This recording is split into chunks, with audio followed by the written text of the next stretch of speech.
Hey everyone, Andy and Pete here with some exciting news. The Next Reel has been nominated for Best TV and Film Podcast in the 2025 Discover Pods Awards. When the movie ends, our conversation begins. And now we'd love for you to join the conversation by voting for us. It's super simple. Just click the link in our show notes, enter your name and email, Select the Next Reel Film Podcast under the TV and Film category, and hit submit. It's easy as watching the same movie twice to catch all those details. Voting ends December 31st, so don't wait too long. We want to thank all of you for being a part of our film-loving community and for joining us each week as we dive deep into the movies. And now, on with the show. Thanks for tuning in to another show in the Next Reel family of film podcasts. Want to skip those ads and get early access? Become a member at truestory.fm/join and discover all the other great perks that come with it. I'm Pete Wright. And I'm Andy Nelson. Welcome to The Next Reel when the movie ends. Our conversation begins. 7 Chances is over. Who bats next?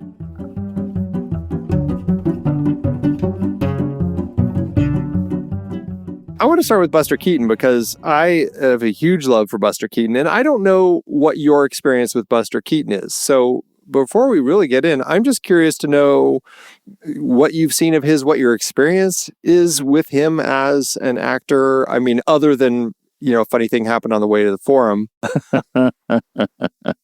I have seen things like the general, like quintessential works in the Keaton catalog. I'd seen this. I'd seen Sherlock Jr. I'd seen, I mean, a handful, not nearly enough, probably. And after watching this, just reminded me how much I like Buster Keaton. I would say I am not I haven't yet celebrated the whole catalog, so I'm not encyclopedic on my understanding of Buster Keaton. I find I always appreciate montages of Buster Keaton's work because I'm always thinking, man, I need to go watch that movie and that movie and that movie and that movie, and I just haven't seen enough of them. But I've seen a handful of them, enough to know that I appreciate and do very much like Mr. Keaton. Is that fair?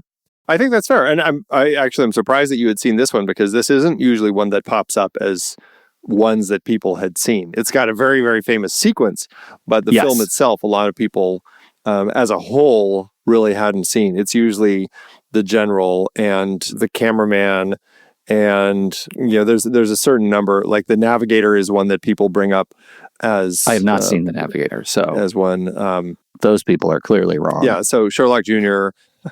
So there's a certain number that generally are brought up. Also, a number of his shorts, like, the 1 Week is a famous short of his, but I think a lot of times Keaton ends up being known for sequences and moments, like the house falling and the window. That's the big one, right? With a bullet. Yeah, well, that and a number of things from the general. Like there are certain things that you'll see, like with him on the train and stuff. And so I think that becomes kind of defining who he is in so many ways. And I think people end up losing a connection with what he's really bringing to the world of silent film, right? And he's very much a silent film star. Like when everything shifted to sound, he was one of the people who kind of struggled to kind of make that change, but like of the, I would say 3 primary comedians in the silent era, him, Harold Lloyd, and Charlie Chaplin, I think he's up there. And the fact that, he was raised in kind of a performing family and was performing his own stuff from a very young age and performs his own stunts in all of these films. Like we're seeing him. I mean, it's entirely possible. There are some really wide shots of like somebody jumping onto the top of a tree that then falls to the ground. Is that Buster Keaton? We cut just like once we kind of see him at the edge and then we cut to a really wide shot to see the whole thing happen. Is that him, or is he actually, because he is the star of the film, you don't want him hurt. Is he bringing in a stuntman? I don't know, but he does perform a lot of his own stunts. Though, Andy, wouldn't it surprise you not at all to know that the rules that define protecting principal actors in a film were defined by the stupidity of what guys like Buster Keaton actually did? That wouldn't surprise me a lick. Like, it's because it was really him on top of the tree falling down that some attorney and somewhere said, you know what, we should probably not let them do that. They're not going to be able to do press for the show later, for the film later. So let's lock that down. Well, inevitably, it had to be because somebody actually got hurt and delayed the film for like weeks from actual production. That ends up being what happens. And we've talked about that a number of times on this, like when we did our member bonus episode with Ben-Hur. Horses were using the trip line and getting injured. Potentially 150 horses ended up getting injured and killed over the course of that production. And this is the period Hollywood is learning and trying these things and figuring it out. And later, by the 1939, they have a rule in place saying, guess what? You can't do that anymore. And yeah, so I think you're right. It's very possible that we're still in that era where they're just doing things and they don't have those policies in place yet that protect the stars from doing stupid things. Yeah. I mean, I've seen Day of the Locust. I know that there are these producers who are saying, who cares if the stage is a little wobbly? Just put those people up on it. Let's get the shot. And then all these people get hurt. If I had a dime for every time somebody said, hey, I've seen Day of the Locust, I would have a dime right now. Look, I find that this movie is incredible just because of what it calls to the sort of spiritual successor of Buster Keaton in Jackie Chan in the 70s, 80s, 90s. Like they move in very similar ways. They fall in similar ways. Like there's just a certain elegance to the physical comedy that you can see in these wonderful data points in actors that we still have. And that was really joyful watching this movie. Like I had a blast. And he is also a precursor, sort of an antecedent to Tom Cruise with all the running. I mean, there's a lot of running, a lot of serious track running. Yeah. Yeah. This is the running film, like hardcore running. This could be called The Running Man. It could be called The Running Man. Yeah. You're absolutely right. He's really running a lot. And yeah, I think that's an important element to remember with Buster Keaton, because he never was quite as popular as some of those other comedians I mentioned. But I mean, he did have some very successful films and a successful career during this time. And we talked about kind of like he was one of the Sunset Boulevard, the waxworks that they would sit around with. These people who had been famous in the silent era, just like Norma Desmond, who now were just sitting around playing bridge with her. It was kind of a meta moment to have him there because of that. But like he introduced so much to the world of stunts and like how to do these pratfalls. And, I would argue, I guess I would say how to safely do them. I'm sure he still got hurt a number of times, but still he learned how to kind of do these falls and hits and everything else that he's doing so that he could continue filming, because that's kind of the business. And I think that really did inspire. You can, like you said, you can really see that in so many of not just these great performers who would do amazing stuff themselves, like those two actors that you mentioned, but also the world of stunts. And you can see how there's this path going from what he was doing to how other stunt performers would later learn how to safely perform these things. Yeah, for sure. The other thing about Keaton that just in reading up on the film, now my understanding is this film was an assignment for him. Like it wasn't a deeply personal project, certainly like The General. Like this was a thing that he was doing for the studio. And I think it is to be celebrated just how seriously it appears he took this film, right? That he was able to transform this thing that is otherwise a pretty long stretch of repeat sequence comedy, asking these women to marry him. It in some, maybe some aged methods.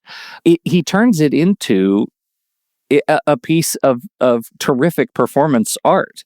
Not performance art, but stunt performance art in the running, in the boulder sequences. Like these things are elevated because of the attention that he paid to this, even though it wasn't something that he really needed or wanted to do himself. And I think he is a principled filmmaker in that regard. I think it really shows. It's also wonderfully timed at 57, 58 minutes.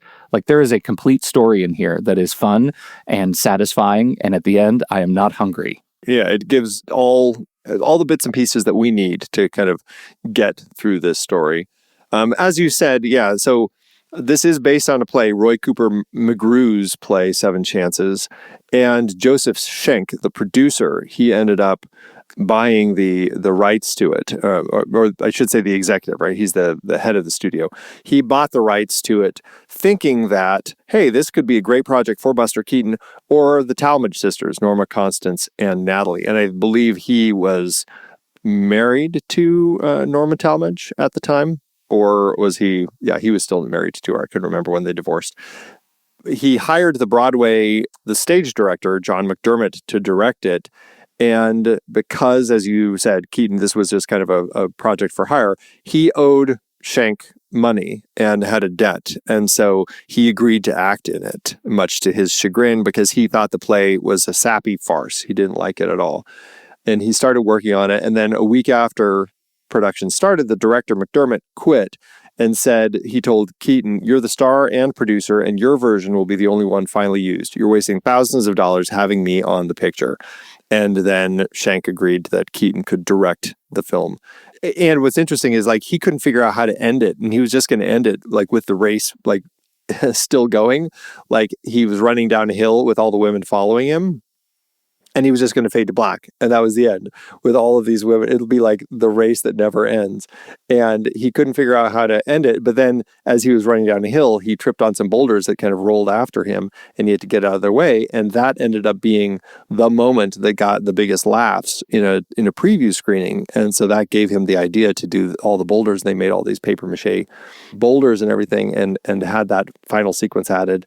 And it's interesting because it also means that he realized that he needed to actually have his hero marry the woman, right? And so we actually get the marriage too. It's an interesting story, right? It's one of these kind of one joke sort of tales that we have. That's exactly what it is. Yeah, it's like he finds out at the beginning he's a partner. The setup is he's a partner of a brokerage firm that is about to collapse because I guess his partner had made a bad deal and it wasn't their fault, but right. But at one point it says they might go to jail. So yeah. I mean, I wasn't really sure. Yeah, I wasn't really sure exactly. The setup is we have a couple of financial criminals. Right. At that time, though, he finds out that his grandfather has passed away, and in his will, it says, you will inherit $7 million only if you're married by 7 p.m. on your 27th birthday. And then the gag is that happens to be today. So he basically, the day's already started, and now before 7 o'clock, he has to figure out who he's going to marry. He goes to his sweetheart, Mary, who he thinks will marry him, but because he's an idiot and the way that he just talks like an idiot, she's like, oh, the only reason you want to marry me is to get all this money, and she gets pissed at him and breaks up. And so that sets us off on this whole quest for him to figure out who to marry. His partner and the lawyer are trying to help so they can figure all this out. He's on his own trying to figure it out. That's the setup. And we get a gag of him proposing to many, many women, not just 7, but ends up being many over the course of the story. Yes. Now, how do you think this played as a play? I was wondering about that. Was it just like at the country club? Yeah. And was it just 7 women? Right. And just going and talking to these 7 women? It feels like as a play, that one note, the one joke premise would be over in about 20 minutes and we'd be done. Yeah, it feels like a one act. Yeah, if that, right? It's part of an improv show. And I have little faith that the original, without the boulders, without the bazillion women running down the street, would be much fun. Because you're right, there's not a lot to it. There's just not a lot to it. What elevates the thing is that once the joke is done, it becomes physical comedy for the rest of the film. And Buster Keaton is so dry. It's one of the things that I notice about him that we don't get in any of the other silents that we've watched this run is that he is an underperformer time and time again, because it's the stunts that show off what, the story. And most of these silent movie era actors they overperform for the story, right? They overperform their face, they overperform their body, everything is overperformed to really hammer home the story that you cannot hear. And Buster Keaton does not do that. And I found that a really interesting set of choices that allow the comedy to shine through. It's like he's his own straight man. Well, and that's like, that was his trademark, right? Like he was such a always stoic in his performance and always had that kind of deadpan expression that his nickname was the Great Stone Face. Like everybody, like that was the thing that people love about him so much, is that he doesn't have a reaction. It's just kind of or he'll almost meta look into the camera. It's not quite at the camera, but he definitely kind of like, he'll turn his face, and just that stone face is the reaction. And it plays really well to so many of these moments. Well, it reminds me of Michael Caine's, he did the thing on how to act in movies, right? And how to act with camera. And I just couldn't help but think about his speech, which is just, as a film and television actor, you act small because the camera picks up big. And so as a performer, you're looking for nuance, you're looking for subtlety, you're looking for, you're looking to let the movie play around you, let your eyes do the work. And I sort of feel like that's a result of some of Buster Keaton's choices too, right? There is a lot of modern film performance that feels like it can trace back to the old stone face. Yeah, there's definitely an element of that to the story. And it's interesting because he started on the stage, right? Like he was performing with his family on the stage. We see that he clearly understands how the camera works and what the camera sees, and how to react to the camera, how to do his stunts for the camera. Like all of those little moments, like he is so careful with his timing. Like when he grabs onto the end of the crane hook at the end. I'm sure there's a proper name for that thing, but the hook at the end of the cable. Of the lot of anxiety around that sequence. But he grabs it and it lifts just as all the women come running in, and his timing with just how he lifts his legs just to avoid their grabbing hands is just timed perfectly. And I think that's the sort of stuff that he does so well. And I think when you're doing stunts, you have to have such a knack for timing anyway, because potentially it could affect your life or your limbs, right? You could greatly injure yourself if your timing is off. And so I think all of that is just speaks to the nature of how he understands how the camera works, what it sees, how to perform in just the right way to capture the moment. Yeah. He has I guess, a pretty consistent production team, particularly his cinematographers, the folks who were working with him. Like it seems like by this point he's got people with him that will make Buster Keaton movies. Is that fair? I think they're definitely we're kind of in the stable. I think you'd find that with a number of these different people where they would kind of work together. And I think especially with camera, where it's such a careful time during the silent era where they were hand cranking these cameras, and they had to like have the right rhythm to kind of keep the speed for the different effects or the movement and everything to look natural. So I don't know much of Elgin Leslie or Byron Hook, but it seems like they were frequent partners. Well, Elgin Leslie, Buster Keaton called him the human metronome because he could change speeds as needed depending on the sequence. And, we get a lot of those things in some of these Buster Keaton movies where they're under cranking or over cranking, and he was very good at doing that. As for Byron Houk? Is it Houk? I don't know. Houk. He actually, it's interesting because he was actually a professional baseball player. That's how he started his career, playing for the Athletics, and then at the time was the Brooklyn Tip Tops and the St. Louis Browns. So he played for 4 years, and then he became a cinematographer. So don't hear that anymore. It's an interesting shift from one completely different field to another. I find that fascinating. But he ended up working with Buster Keaton, Fatty Arbuckle, a number of these people.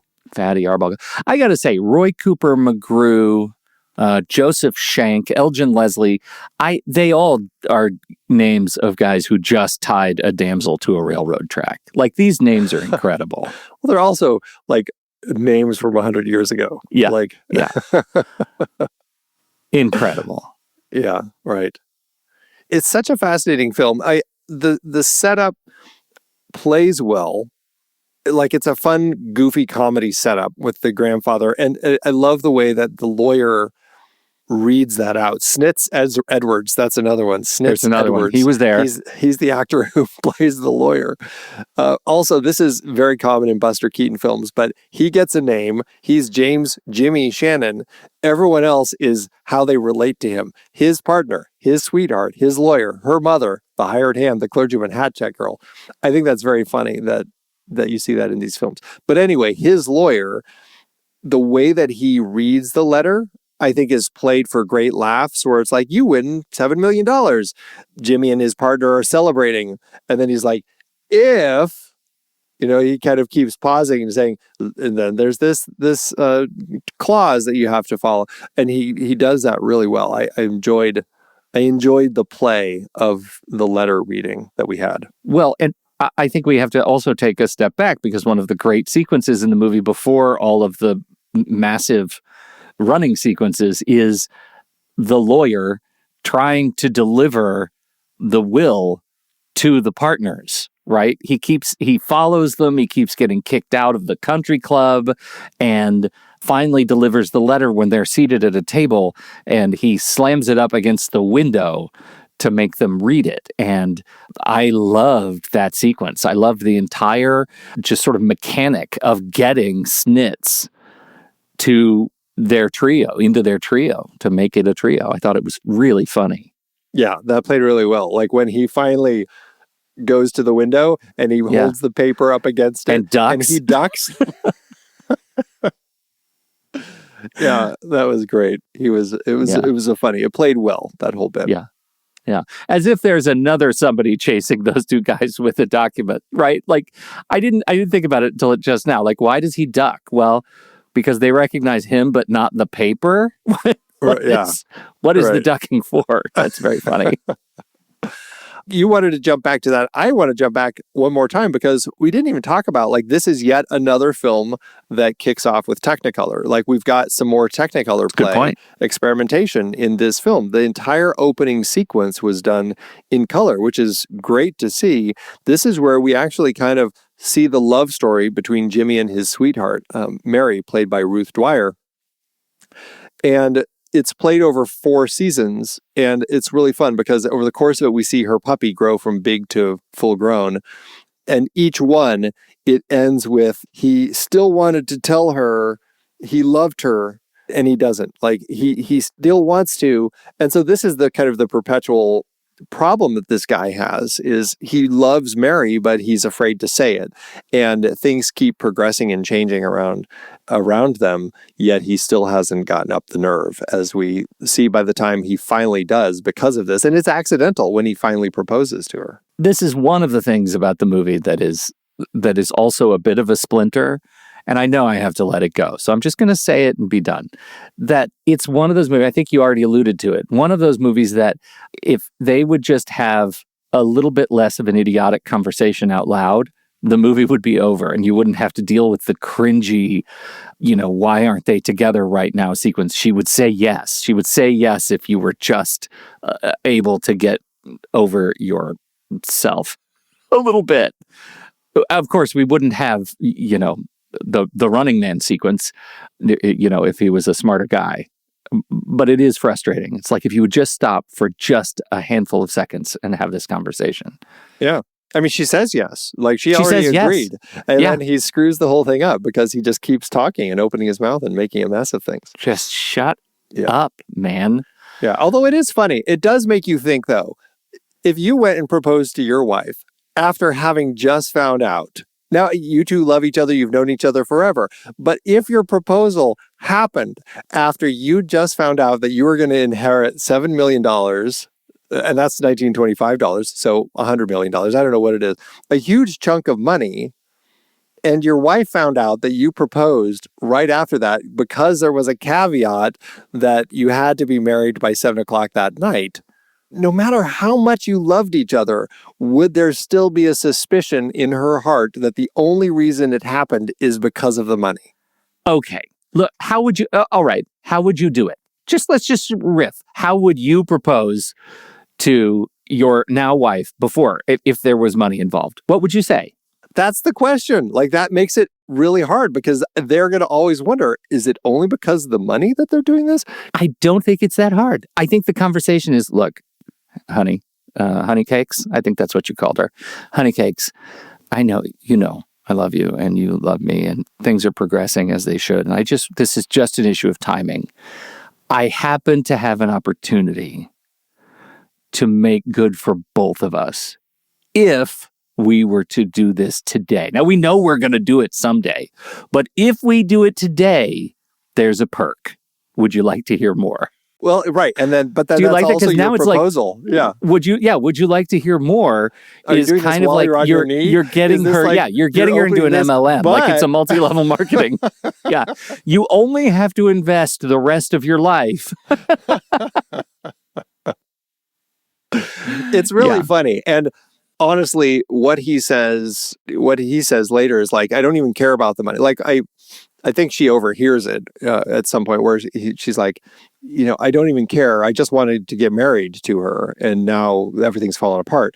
Like, that's the sort of thing that I think you'd have to say in there. You'd have to say, look, I don't care if we get married tonight, like by 7 o'clock. But if we do, we get all that money. But it's just tricky because it does create this extra layer to why now? Yeah. Yeah. No, I know. I mean, I hear it. Yeah. It wouldn't be a slapstick kind of crazy comedy if he was a smooth talker and actually knew how to talk to his bride to be. Yeah, right. Well, and it's only because of her mother. Right. Right.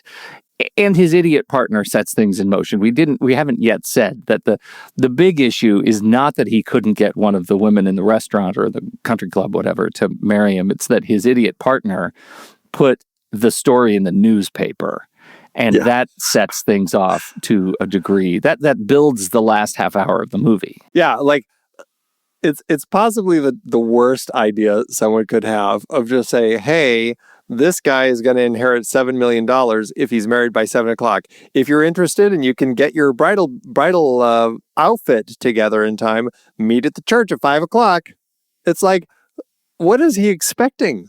Like, that's what's so funny. And then what is even funnier is all the women who show up, like, it's all just like they've thrown a pair of knickers Towels on their head to make it look like a veil. It's very, very funny. So the second half of the movie is where I think you really see what I gather is the Buster Keaton-ness, right? The sense of directorial perfection, the architectural perfection that he brings to these major sequences, because there are crane shots in this movie, like moving camera, high level shots that show the city overrun. It feels like World War Z, right? It is overrun with brides. And again, you brought up timing, the precision timing of where these brides are coming from, what alley they're coming from, how big their numbers are, how from the very beginning when they're walking behind him and he doesn't know that they're there, to the point where he realizes it and the running begins, the precision, sort of militaristic approach to getting the crazy crowd running after him and using the architecture of the city to make it funny is incredible. That's why you watch this movie, right? That's why these standout sequences are always used in all of the Keaton montages, because it really is incredible. It's mind-boggling, like how constructed the whole thing is and how well constructed it is. And it all starts in the church when he wakes up on the front pew. And while he slept on the pew, sad because he thought he'd failed, the church has filled up with hundreds of women. And then the chase begins when they realize who he is and they're pulling him and he has to escape out the church. And the run begins. And Keaton had said, they had hired 500 women for this.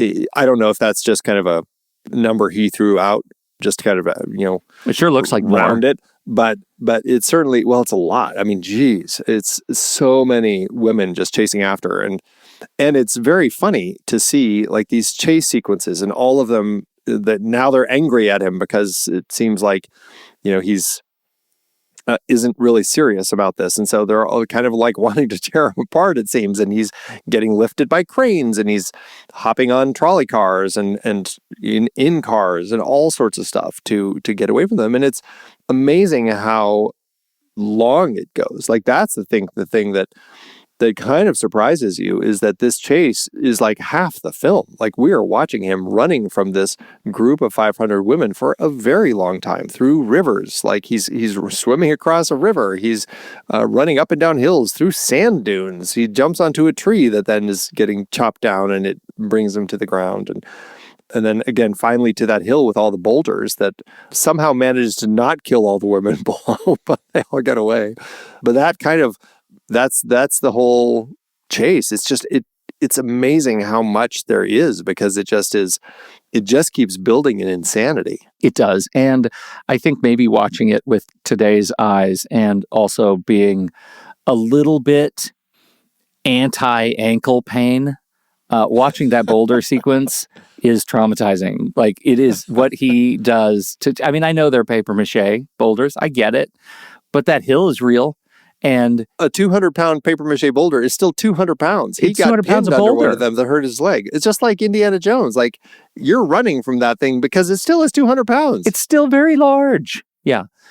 No, it's incredible to watch the escapades, just the physicality of what he's able to do, and just how able he is at doing things like falling down, tripping, making it look real, throwing himself out windows. Just the mere act of him throwing himself out the church window and his role is an order of magnitude more competent than I can imagine of myself, which makes the movie really fun.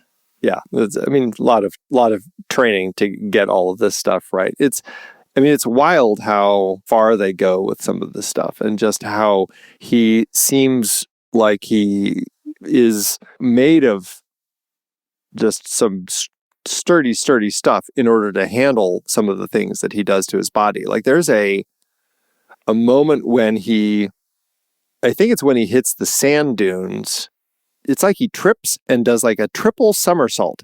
He lands and rolls and lands and does it again. And he keeps somersaulting with like it's not just I'm rolling on the ground somersault. It's like a flip up in the air and then roll and flip up in the air and roll and flip up in the air and roll all the way down this hill. And I'm like, how do you not break your neck doing something like that? It's insane what he's pulling off there. Yeah. But that's why it's so good. That's why it's so entertaining to watch. And he knows this. He understands what people are interested in as far as seeing these crazy things that he will do on screen. And hence we get so much of it here. It's the Tom Cruise effect. That's very Tom Cruise, arguably less funny than Buster Keaton, but capable. And this is why we watch. This is why we watch him hanging off of planes. Buster Keaton would be hanging off of airplanes. It makes you wonder if there was a time where Buster Keaton broke his ankle doing a jump and then kept running. Oh my God. Can you even imagine? Yeah, entirely possible. Buster Keaton. There was a gag early in the film that I don't think I didn't get. And I actually had to go and look at like what it meant. Because it was something of its time. Before he goes to the church, he's still in the moment where he's just proposing to any woman he finds, women on the street. He starts at the club with all the women at the club. He comes to a theater. There's a vaudeville theater. It says like now showing, and it's a picture of a woman dancing or something like that. And he's like, oh, and he asks the guy at the door, can I just go in real quick? And he's like, you're going to have to give me some money. And he gives the guy some money. He goes in, and this is a gag that happens a number of times throughout this film where he does something, and then after he's kind of left the frame, somebody moves something and reveals information that we didn't have, and now it turns into funny because what they've moved reveals something that makes us laugh. In this case, it says now showing Julian Eltinge is what the name is underneath where the sign had moved. I didn't know this, but I guess that was a very famous drag performer at the time. And so, yeah, and then he comes hurrying out, grabs his money back from the doorman and takes off. There are moments like this. And I think it's funny that I think this may be the first film that we're running into of this series that's actually present day 1925. I think all the others have been period pieces. So it's like we're actually getting like current references of the time in this story. Yeah. I assumed that it was a drag-related thing. Yeah, you assume, right? Yeah. Yeah, but I did not research further. I'm glad to know that's confirmed, and I wasn't missing a massive cultural thing that I should have known. Yeah, I guess Eltinge was just a very, very famous female impersonator of the era, and so everyone at the time who watched the movie would immediately know who that is. Yeah. It's like the Arsenio Hall gag in Aladdin, something like that, where people have seen it, woo, woo, woo, that whole thing, you know? Right. So, yeah, there were a number of those times. There were some that doesn't age great. He's walking behind a woman and thinks he's going to ask her and catches up to her and turns and finds she's black and kind of rolls his eyes weird and waves off. Does not age well, those kinds of sequences. Same thing with the woman reading like the Jewish newspaper. Yes, right. This sort of casual comedic racism does not age well, in spite of all the other stuff that it reminds you you're watching 100-year-old movie where we were 100-year different people as humanity. It's not great. Well, we also have the hired hand. This is Mary's hired hand, her family's hired hand, who is black, but is actually a white guy. The actor's name is Jules Cowles. Oh, he my is God. a white guy in blackface, and it plays poorly every Very time that poorly. comes up. And it's definitely happened in Keaton's films. I mean, he's worn blackface in some of his shorts and stuff. Yeah. So again, it's the era, and these are things that don't hold up as well through today's eyes, that you're like, ugh, man, did we have to do that? You have another black actor later in the film. We do. It does fine. Like, why couldn't this guy have been just a black actor? But it's really rough. That in particular, not just the blackface, but the giant shoes and the way he walked. It's right out of a horrifically racist political cartoon of the era, right? It looks like it's the one character that looks like it was taken right off the page, right, of a hastily drawn sketch, racist sketch, played for comedy. It's rough. Really, really rough. And that's just one of those things that unfortunately you have to deal with when you go back and look at these, because it's like, well, that's a bummer. But there are some other things that I think Keaton plays with, which is kind of fun. There is a really fascinating match dissolve that Keaton does when he leaves the country club and he's going to drive over to Mary's and propose to her. He walks out of the country club, hops in his car. You've got a full shot of the car. He hops into the car. He sits behind the steering wheel. And then we dissolve to a match shot of him now with the car in front of Mary's house. We never see him driving. It's just an interesting way to kind of move us from one place to the other, of doing it just, he hops in, match dissolve. Now he's at Mary's. He goes in, has the failed attempt at proposing to her, and then he leaves and he comes back and sits in the car again, another match dissolve back to the country club. Like, what a fun, weird little addition of just camera play that he was trying out here. Yeah, it makes me wonder. It's such an easy shortcut to changing locations. I loved it. I really loved it. And it's one of those things that if you're not tracking the movie, you start tracking the movie because it's now done something sort of impossible right in front of your eyes to move you through space and time.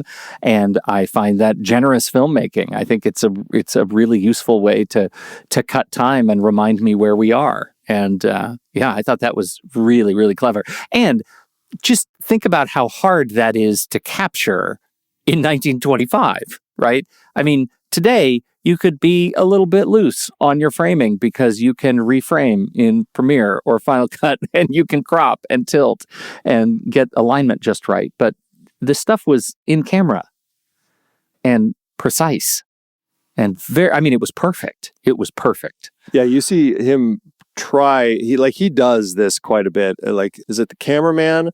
Or I think it might be Sherlock Jr., one of the other ones where he does quite a bit of this. I think it's Sherlock Jr., where he puts himself kind of into this dream state where he's dreaming he's like this great detective.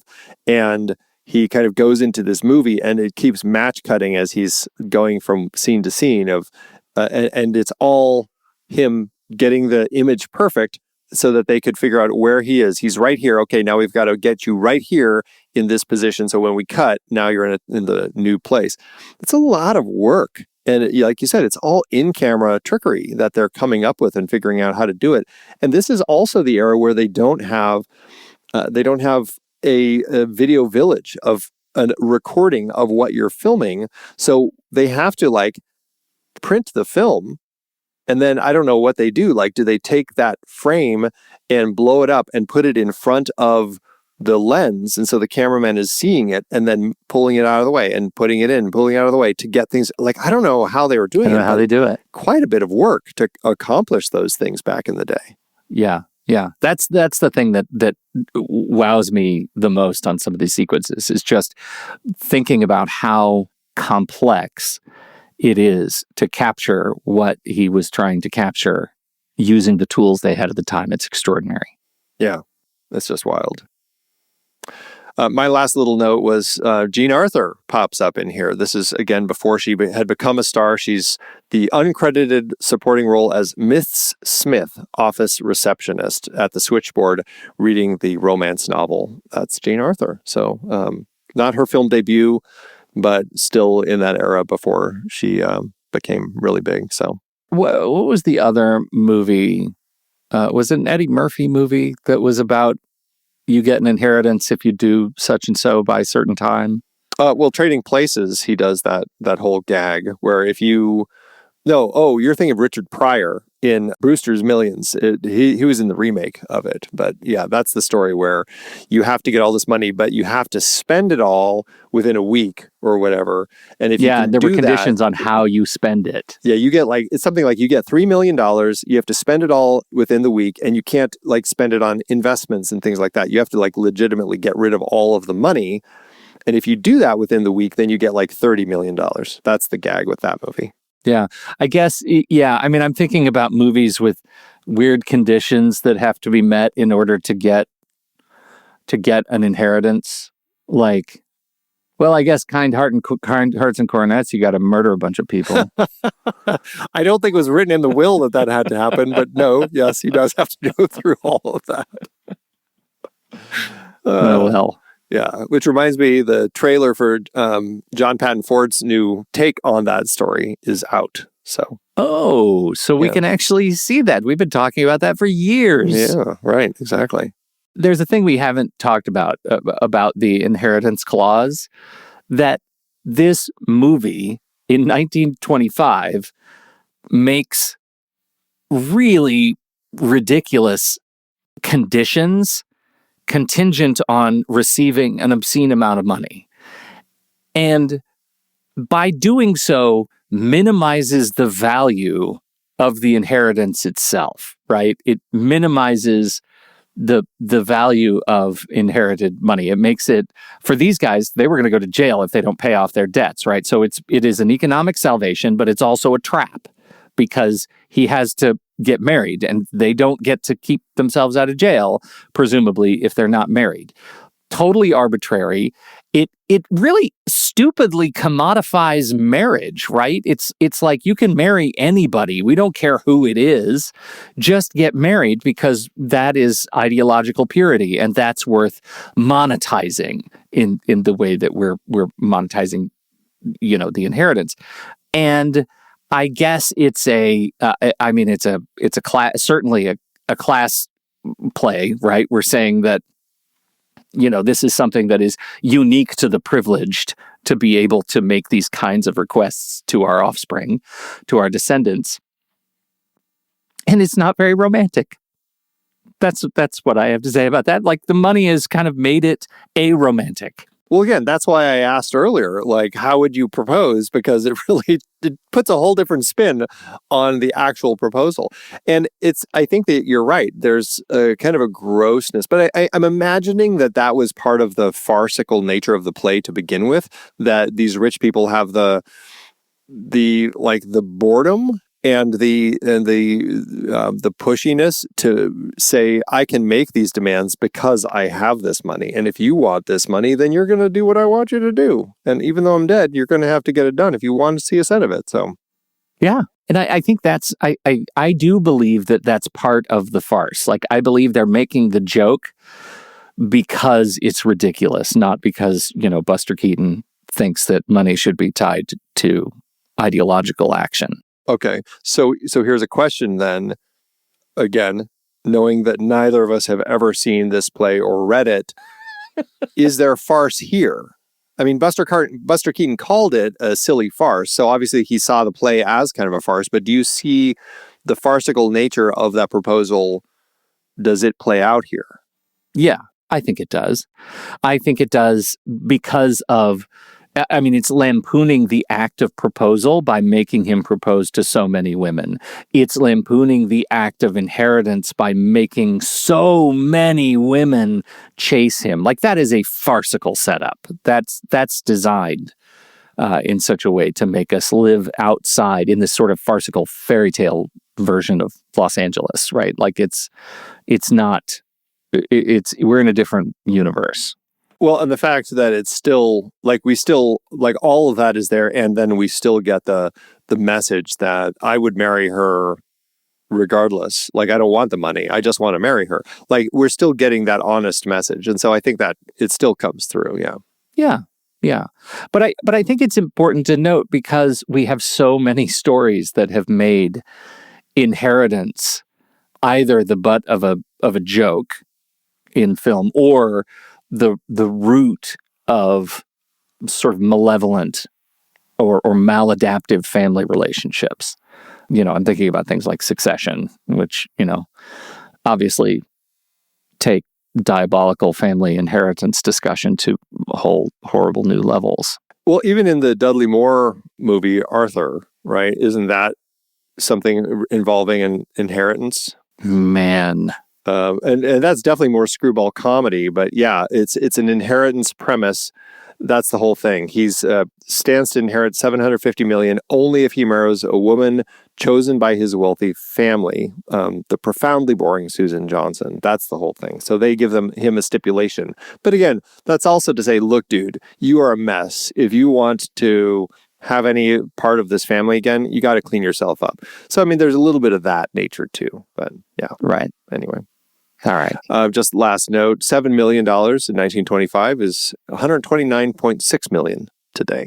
Jeez. Yeah. Does it hit you differently watching this movie with that sort of extraordinary, like, it's a farce about that kind of extraordinary wealth in an era now where people with such extraordinary wealth in 2025 are looked at as suspect? Yeah, right. Well, it makes you, I mean, in 1925, they might not have been looking at them suspect, but they certainly were. I mean, again, he's a financial criminal at the start of the film. He's a financial criminal. And we hadn't hit like 1929, but we were on the way. Right. It's like we were almost there. Like, these types of people were the ones who ended up causing all of that. So yes, that's interesting. Yeah, whole other level to this. So yeah. Well, I love it. I have a lot of fun watching this one. So I guess that's it, right? I do too. I like money. All All right, we'll be right back, but first, our credits.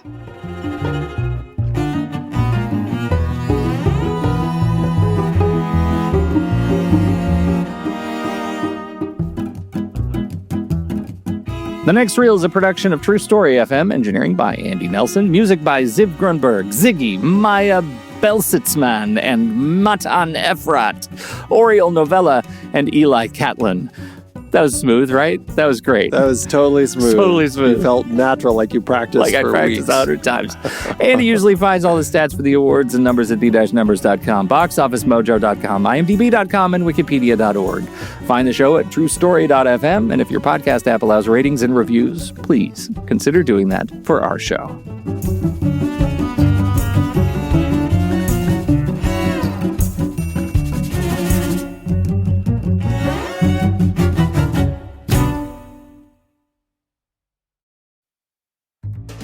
Tick. 7 o'clock is coming faster than you think. You're scrolling, you're searching, you're stalling. One more trailer, one more maybe later, one more I'll decide after this. Meanwhile, the clock is doing its little victory lap around the dial. Click, click, you could be logging in instead of wearing out your thumbs. Letterboxd is where all that movie indecision goes to get sorted out. You log what you watch. You stack what you want to watch. You see what everyone else is actually watching. Suddenly, the choice isn't chaos, it's a list. Tick, you open your diary. Click, you add the film. Click, you rate it, tag it, shelf it, brag about it. Open the floodgates and it all comes at you at once. Crash, your stats roll in. Most watched actors, favorite years, hidden habits. Smash, the recommendations hit. Directors you've neglected, genres you've forgotten you love. A little avalanche of movie data tumbling down in the best possible way. Click, click, the keys keep time with the clock. You're building a watch list instead of staring at a home screen. You're following friends, critics, that one stranger with flawless taste, reviews, lists, half-formed thoughts, all of it piling up. But now it's organized, trackable, rewatchable. If you want the full kit, no ads, deep stats, streaming alerts, you head to thenextreel.com/letterboxd or sign up on Letterboxd and drop the code NEXTREEL. That's 20% off Pro or Patron, new sign up or renewal. Tick, you were going to watch something tonight anyway. Click, now you'll actually know what and why. 7 o'clock is still coming, but this time, you're ready. Sequels and remakes, Andy. How many times has this story been remade? Do you know? Like, in total? A surprising, more than I thought. This was one I didn't think had actually been remade, but I was wrong. Several times. We start with the Three Stooges in their films Brideless Groom, which coincidentally was also written by Clyde Bruckman, and Husbands Beware. So 2 films that the Three Stooges did that repeat this story. There is a French film, The Suitor, Les Suppliants, I don't know how you say that, which was made in 1962 with Pierre Etaille. Again, I don't know how you say his name. Last but not least, this is the one that we mentioned last week, The Bachelor, the 1999 film with Chris O'Donnell and Renee Zellweger, which I vaguely remembered the trailers, and I said, doesn't look like anything I'd want to watch. That was a remake of this. Did you see that one? No, I don't think so. I would remember, right? This is before Chris O'Donnell ended up on whatever that TV show has been on for 20 years or whatever. Yeah, I did. That was, he's NCIS something. One of those things. But before that, he was doing stuff like this, and I just remember it looked terrible, and it ended up getting really bad ratings. People said it didn't fit as well. I remember reading somebody who said that the idea of like hundreds of women chasing after this guy in the climax of the film just felt out of place for the era, and I think if you're going to make it the right way, you have to craft it in the right tone. Like it really has to feel like a farce. And I don't know, maybe that one just didn't feel farcical. It felt like they're just doing a silly rom-com, and it just wasn't the whole idea. So it's funny, as time passes, it gets increasingly difficult to do a proper farce. Yeah. In contemporary farce. Yeah. Like it's very few people know how to do it. Yeah. So, and last but not least, there is a group called the International Buster Keaton Society. I love that exists. I kind of want to sign up and become a member now. Anyway, they actually recreated the Seven Chances Bridal Run in the streets of Muskegon, Michigan at their 2010 convention. That tells me that they have annual conventions, which is a thrill. Yeah. They should. I wonder what they do every year. They probably do some Keaton stunt every year. They probably have someone do it, yeah. Everybody gets a house to fall on them with the open window. Risky. Some of it's very risky. I'm doing a lot real-time research here, Pete. The International Buster Keaton Society, it's a nonprofit to foster and perpetuate an appreciation and understanding of the life, career, and films of Buster Keaton, to advocate for historical accuracy about Keaton's life and work, to encourage dissemination of information about Keaton, and to endorse preservation and restoration of Keaton's films and performances. It's all volunteer, and yeah, I just love that they exist. They have a store of stuff you can get, and let me see what they do as far as, I'm trying to see if they have a list of annual meetups and stuff. Their 2025 convention, no, I guess it would be their 2026 convention, is 304 days, 15 hours, 45 minutes, 32 seconds. Wow. Yeah. I guess it's always in Muskegon. Is there a Buster Keaton connection to Muskegon that we're missing? Is he from Muskegon? Like, that's probably the obvious thing that we're going to be embarrassed about. No, he just really liked it. He's from Pequot, Kansas. And nobody wants to go to Kansas? He spent the summers of 1908 to 1916 at the Actors Colony in the Bluffton neighborhood of Muskegon, along with other famous vaudevillians. So there you go. Okay. There you go. How to do it award season? This isn't a film that was getting Photoplay magazine awards at the time. Yeah, nothing. 1966, though, the BFI, the British Film Institute, at their awards, they gave him a special mention for their Sutherland Trophy, directed to Buster Keaton. And, of course, the 2013 Saturn Awards, they had nominated for Best DVD or Blu-ray Collection for the Ultimate Buster Keaton Blu-ray Collection, but lost to Universal Classic Monsters, The Essential Collection. Universal Classic Monsters. Yeah. Probably no Phantom of the Opera. They do have the 1943 crappy Phantom of the Opera in it, yeah. Oh, I have both of those collections, and I prefer the Buster Keaton one. Noted. All right. Well, this one, you've been on just a roll lately with your numbers. Surely you have extraordinary detail on this gem from 1925.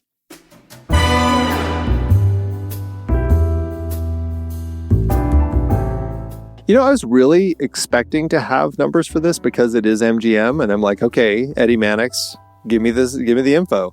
I don't know what happened here. I don't know if this one just slipped through the cracks or what, but I have no idea how much Keaton had to make this film. I did read that the producer paid $25,000 for the rights, and I believe he paid the original director $10,000. So we at least know it cost more than that. The movie opened March 15th, 1925, and was a box office success, going on to earn just under $600,000 or $10.8 million in today's dollars. So we're going to assume they made their money back, but again, really have no idea. But nowhere near the inheritance that would have been won in the movie. No, nowhere near, sadly. Disappointing. Well, I'm glad we watched it. I had a blast. It is a fun movie, and I will say the 4K restoration is on Canopy in the library, and it was a treat to watch, and I'd do it again. Yeah, it's beautifully restored. It looks great, and it's just a fun film. If you haven't seen Buster Keaton, or if you've only seen like the big ones, I think it's a great one to still check out because of everything going on in that last half. It's just a lot of fun, and so I say give it a chance, check it out, and you find yourself laughing quite a bit. Again, it's just under an hour. Yeah, easy peasy. And I mean, you could watch it about the same amount of time it'd take you to watch an episode of NCIS Poughkeepsie. Is that where it was? Poughkeepsie. I don't know. Nobody knows. All right. Well, that's it for today's conversation. Next week, we're going to be looking at Charlie Chaplin's Gold Rush. This is another interesting one because this is one that he released in the 40s, I believe, and wrote an entire script for himself, like as the narrator, talking through the story and changed it a little bit. So again, we'll have to try to look for the 1925 version, but they're both out there. They're both, they're both worth watching. All right. We'll be right back for our ratings.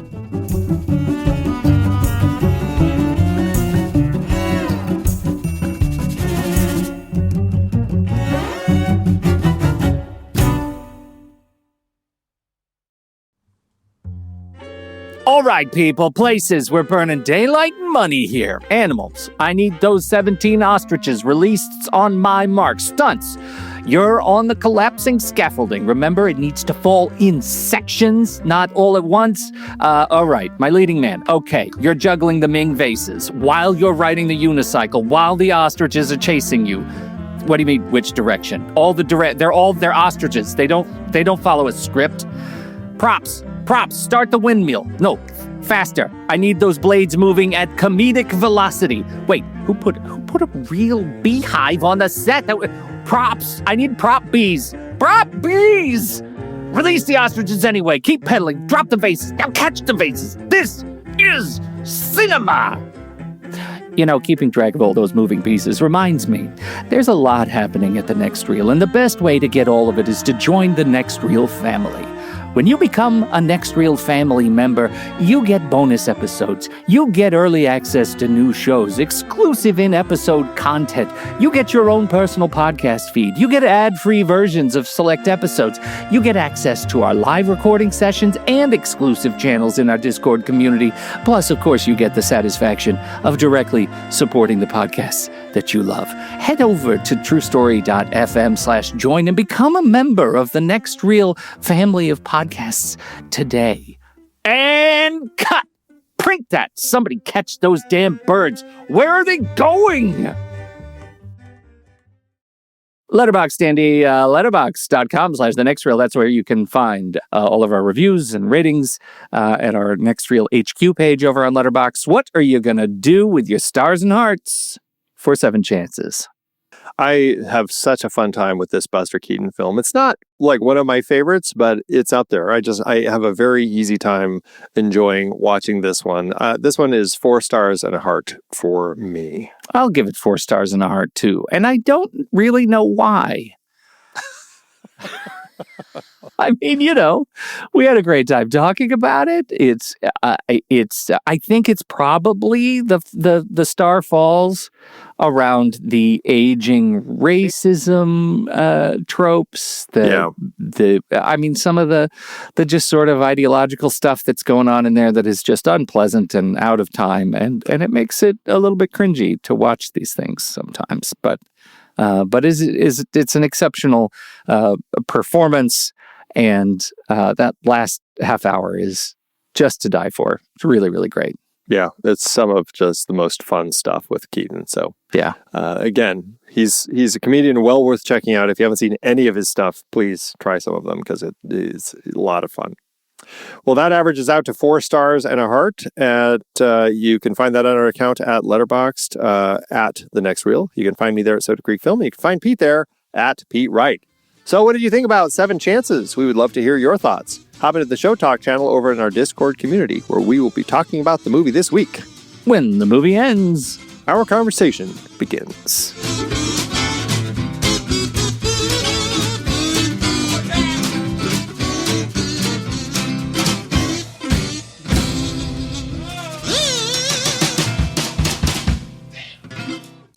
Letterboxd give it, Andrew.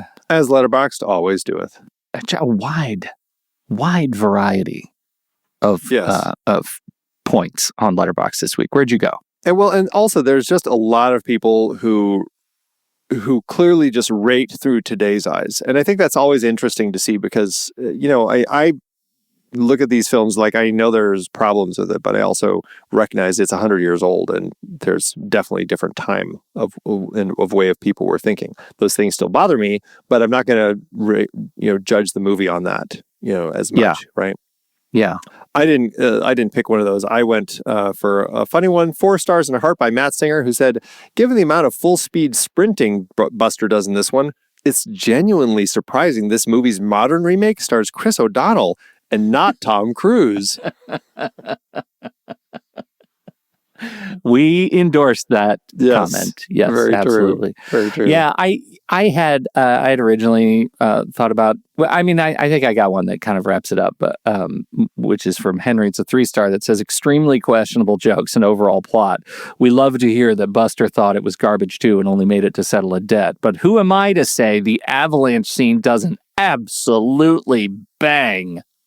Yeah, that's true. I do want to follow up with one more little bonus from Alyssa Heflin, who gives it a heart and says, "Hat check, girl. What's your at?"